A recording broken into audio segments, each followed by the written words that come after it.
गौरव जी उत्तराखंड से। श्री हरिवंश। महाराज जी आपके चरणों में कोटि कोटि प्रणाम। महाराज जी मेरा एक प्रश्न है, सत्पुरुषों की पहचान कैसे की जाए, कैसे पता लगाया जाए कि सामने वाला व्यक्ति सत्पुरुष है एवं जब उसका तक अपनी जब तक हम सत्पुरुष नहीं होंगे तो हम सत्पुरुष की पहचान नहीं कर सकते। पहली बात, आप इंजीनियर नहीं हो तो आप इंजीनियर को कैसे पहचान पाएंगे? इंजीनियर हो तो सारे हथकंडे पते हैं ना, सारे सूत्र पता है, तो आप 10 मिनट बैठेंगे देख लेंगे कि हाँ ये परफेक्ट इंजीनियर है, क्योंकि आपको ज्ञान है। अब ज्ञान ही नहीं इंजीनियरिंग तो इंजीनियर, जब साधारण पदवी वाले को नहीं पहचान सकते तो शत शब्द है भगवान का नाम, जो भगवान में स्थित संत महापुरुष, उनको बिना संत हुए कैसे जाना जा सकता है? अब ये तो हुई फाइनल की बात। अब इसमें एक बचाव पक्ष की बात है कि जब हम श्रद्धा और विश्वास पूर्वक, वो हमारी श्रद्धा विश्वास होती है, श्रद्धा और विश्वास पूर्वक हम जब उनके समीप जाते हैं तो भगवान ऐसी कोई जगह नहीं जहाँ ना हो, तो जिनके पास हम जाते हैं उनमें भी भगवान होते हैं। अब जब हम उनका आदर करते हैं, अंदर बैठे भगवान का, तो फिर उस शरीर से यदि पाखंड हो रहा है, असत क्रियाएं हो रही हैं, वो संत नहीं है, थोड़ी देर में ही आपके हृदय में असंतोष पैदा हो जाएगा। बाहर निकलते ही लगेगा कि अभी जो चाहता था वो नहीं मिला, ऐसा आ जाएगा। और जिनके देखने से ही, सरल पहचान, जिनके देखने से ऐसा लगे कि मिले तो पहली बार है लेकिन लगता है अपने हैं, जिनके पास बैठने से एक हृदय विश्राम स्थिति को प्राप्त होने लगे, मन में हलचल पैदा हो जाए कि आज तक मैंने वो नहीं किया जो करना चाहिए, जो नहीं करना चाहिए वो किया, अब मैं भजन करूंगा, अब मैं ब्रह्मचर्य से रहूं, अच्छी भावनाएं आने लगे। सरल पहचान ये है, जिनके दर्शन से, जिनके संभाषण से, जिनके संग से भगवद स्मृति की तरफ हमारे कदम बढ़ने लगे, विषय विकार का हमारे हृदय में अभाव होने लगे, तो बस जान लो कि संत समागम हो गया। सत्संगति संसृति कर अंता, सीधा फल है। संत संग का फल है कि संसार से राग हटकर भगवान में राग हो जाए, उसे अनुराग कहते हैं जो भगवान में लगता है। अच्छा, अगर अधिक मलिन है हृदय तो जब बहुकाल करी सत्संगा तबही होए सब संशय भंगा। और अगर हृदय पवित्र है तो एक क्षण में आपको उत्तर मिल जाएगा। हृदय निहाल हो गए, आज तो मुझे भागवत महापुरुष के दर्शन हो गए, ऐसा आपका हृदय अंदर से कहने लगे। आज मैं कृतकृत्य हो गया, उसमें किसी के प्रमाण की जरूरत नहीं, वो हृदय प्रमाणित करने लगेगा कि आज भगवान मेरे पर बहुत प्रसन्न है, आज मैंने संत दर्शन प्राप्त किया। ये भगवत महासंगस तो दुर्लभ हो। फिर लेकिन लिख दिया गया अगम्यो, उनका सेवन करना बड़ा कठिन है।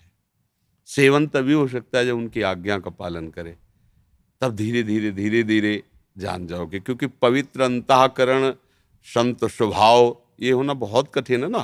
तो इसी के लिए तो हम संतों के पास जाते हैं। तो फिर हमारे ऊपर ये सिद्धांत लागू होगा, जब बहुकाल करी सत्संगा तब हो सब, नहीं तो तात स्वर्ग अपवर्ग सुख धरी तुलाय कंग तूलन ताय सकल मिल, जो सुख लव, लव के समय में आपका काम बन जाएगा।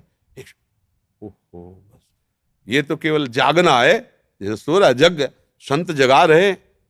ओहो, आज से नियम लेता हूं, मैं विचार नहीं करूंगा, शराब नहीं पीऊंगा, मांस नहीं खाऊंगा, आज से मैं इतना नाम। ये संत प्रभाव, जिनके संग से हमारा हृदय दुर्वासनाओं से हटकर भगवान में लगने लगे, यही सीधी संत की पहचान है।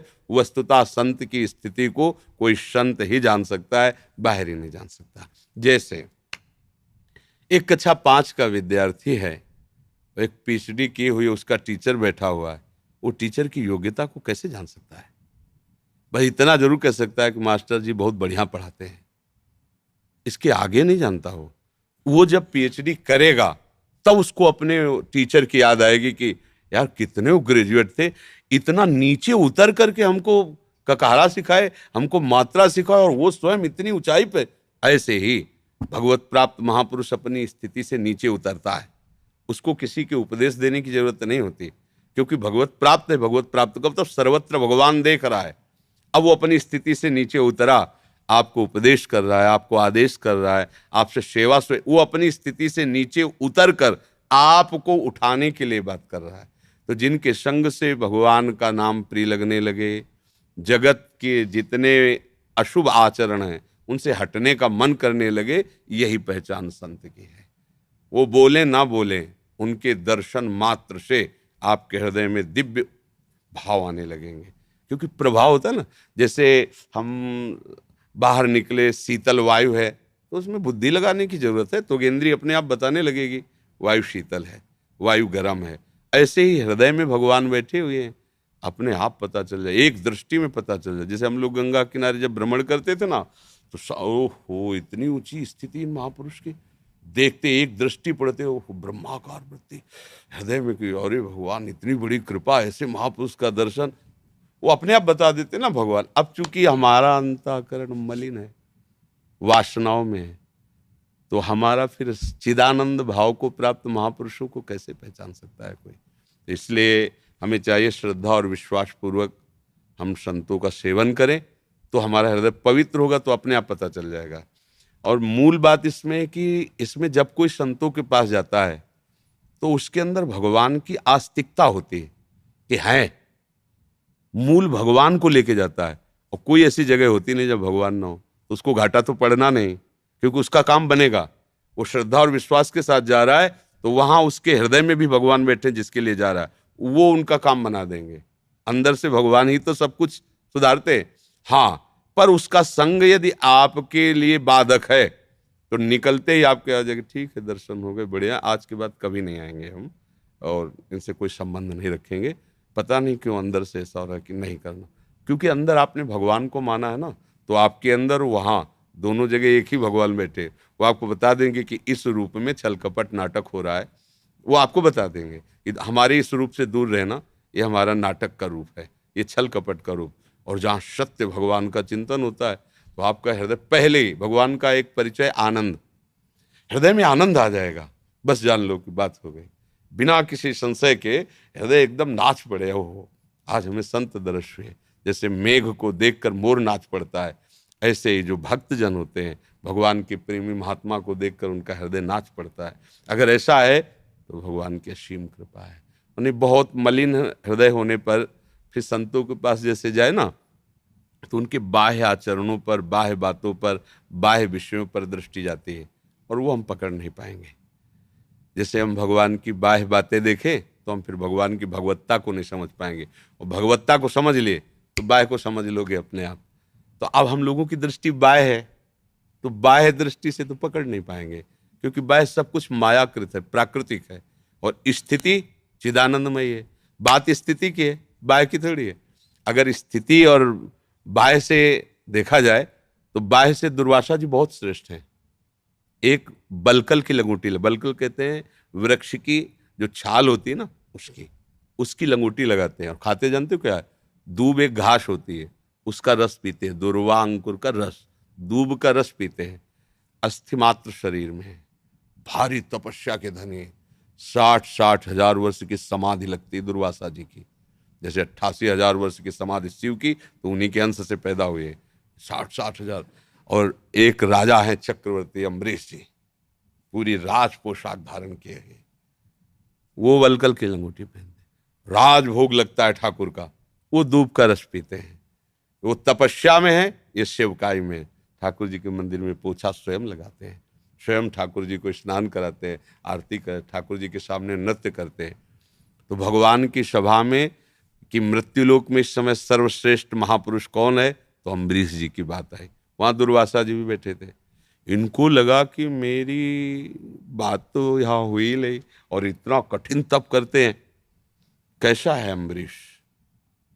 इनके लिए चलने की थोड़ी जरूरत है, तो आकाश मार्ग से संकल्प शक्ति से चलने वाले महापुरुष पहुंच गए।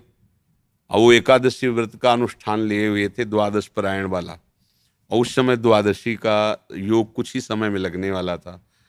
और किसी भी भक्त के पास जब संत आते हैं तो अपने आप ही बनता है कि आप प्रसाद पा लीजिए, आपकी क्या सेवा करूं। तो उनका ठीक है, हम प्रसाद स्वीकार करते हैं, स्नान करके आ रहे हैं, आप तैयारी करो। अब वो स्नान करके वो अपना बैठे रहे, परीक्षा उनको लेनी थी।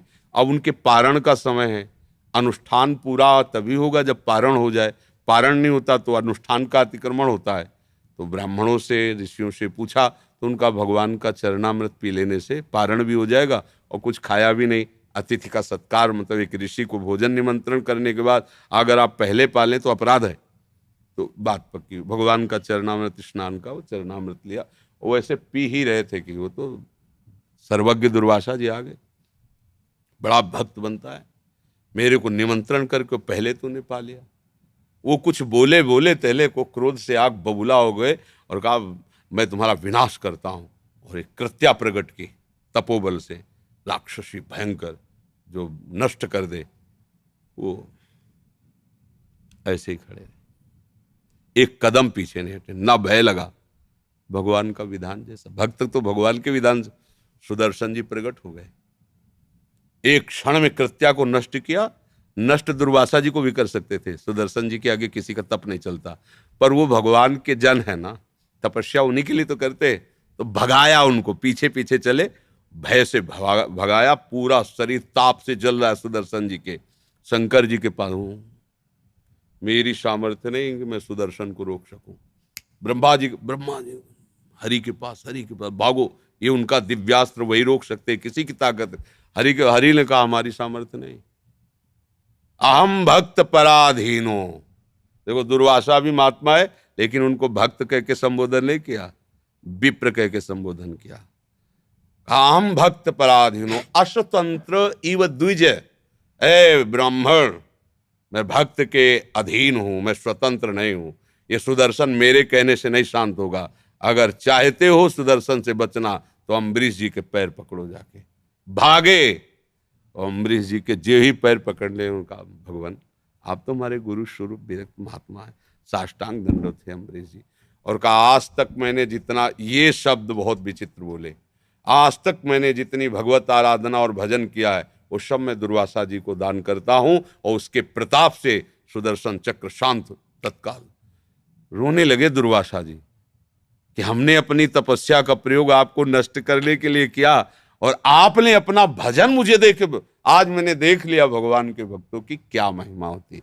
तो अगर हम इसमें बाहरी दृश्य देखें तो महानता में श्री दुर्वासा जी हैं, तपस्वी, जितेंद्रीय, विरक्त महात्मा, रानियां हैं, महल है। तो ये आंतरिक वृत्ति दुर्वासा जी भी नहीं पहचान पाए अम्बरीश जी की। भक्त की या महात्मा की आंतरिक वृत्ति उसी कोटि का महात्मा जान सकता है, दूसरा नहीं जान सकता। बाहरी लक्षणों से आप कुछ अनुमान लगा सकते हैं, वो भी प्राकृतिक। चिदानंद भाव में बिना चिदानंद भाव के आपका प्रवेश ही नहीं हो सकता है। समझ पाए आप?